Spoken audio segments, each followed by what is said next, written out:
Hello friends, marketing ఎక్కువగా చేస్తే మన బిజినెస్కి ఎఫెక్ట్ ఉంటుందా? ఫ్రెండ్స్, నేను రీసెంట్గా చూస్తాను రాయుడు గారు military hotel Andhra largest restaurant అని చెప్పి ఇన్స్టాగ్రామ్లో ప్రమోషన్ బాగా చేస్తారు. ఫ్రెండ్స్, అందరూ సండే లంచ్కి రమ్మడం వల్ల నిన్న వెయిట్ టైం ఎక్కువైపోయి నిన్న ఒక్కరోజే జస్ట్ ఒక అనాలిసిస్ చేశాను. నిన్న ఒక్కరోజే వాళ్ళకి 10+ 1 స్టార్ రేటింగ్స్ వచ్చాయి గూగుల్లో. సో ఫ్రెండ్స్, గుర్తుపెట్టుకోండి, కస్టమర్స్ ఒకసారి వచ్చి ఒక హ్యాపీ మూడ్ కాకుండా ఒక డిసప్పాయింట్మెంట్ మూడ్లో వెళ్తే కనుక మనకు బిజినెస్ అనేది ఇంకొకసారి కస్టమర్ రాదు. నెంబర్ 1. నెంబర్ 2 వచ్చేసరికి ఆ రివ్యూస్ ఒకటే కాదు, ఇన్స్టాగ్రామ్లో డిఫరెంట్ హ్యాండిల్స్, బకాసులు అని రకరకాల హ్యాండిల్స్ ఏంటంటే వాళ్ళంతా అదే రైటింగ్ నెగిటివిటీ అబౌట్ ఈ రాయల్ మిలిటరీ హోటల్లో ఫ్రీ అన్నదానం చేస్తామన్న టైప్లో చాలా నెగిటివ్ ప్రాపగండా అవుతుంది.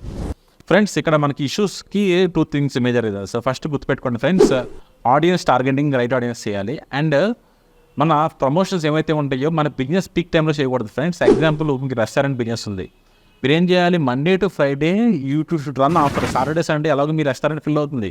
సో మండే టు ఫ్రైడే ఏం చేయొచ్చు, ఇంకా కెపాసిటీ ఎలా పెంచొచ్చని చూడాలి. కానీ don't target for Sunday lunch. ఎందుకంటే మా ఫ్రెండ్స్ చాలా మంది రెస్టారెంట్స్ వాళ్ళస్ ఉన్నాయి. సో వాళ్ళు చెప్తారు, చైతన్య నువ్వు ఏ రోజైనా నీకు సర్వీస్ చేయగలిగిన కానీ సండే లంచ్ మాత్రం నన్ను అడగొద్దని చెప్తారు. అదొకటి ఫ్రెండ్. నెక్స్ట్ ఇంకొకటి ఆడియన్స్ టార్గెటింగ్. ఫ్రెండ్స్, నీ ఆడియన్స్కి నీకు డెఫినెట్గా ఏంటంటే ఇలాంటి రెస్టారెంట్స్లో, ప్రీమియం రెస్టారెంట్స్లో ఇంటీరియర్స్ అన్ని బాగా పెడితే కాస్ట్ అనేది ప్రీమియం ఛార్జ్ చేస్తాం. కానీ మనం టార్గెటింగ్ ఎంటైర్ ఆడియన్స్, అంటే ఇన్స్టాగ్రామ్లో అందరూ ఆడియన్స్ టార్గెట్ చేస్తున్నారు. ఆడియన్స్ టార్గెటింగ్ కూడా 1 lakh+ ఇన్కమ్ ఉన్నవాళ్ళు చేస్తే కనుక మీ పెట్టే ఫుడ్ అనేది వాళ్ళకి పెద్ద కాస్ట్ అనిపించదు.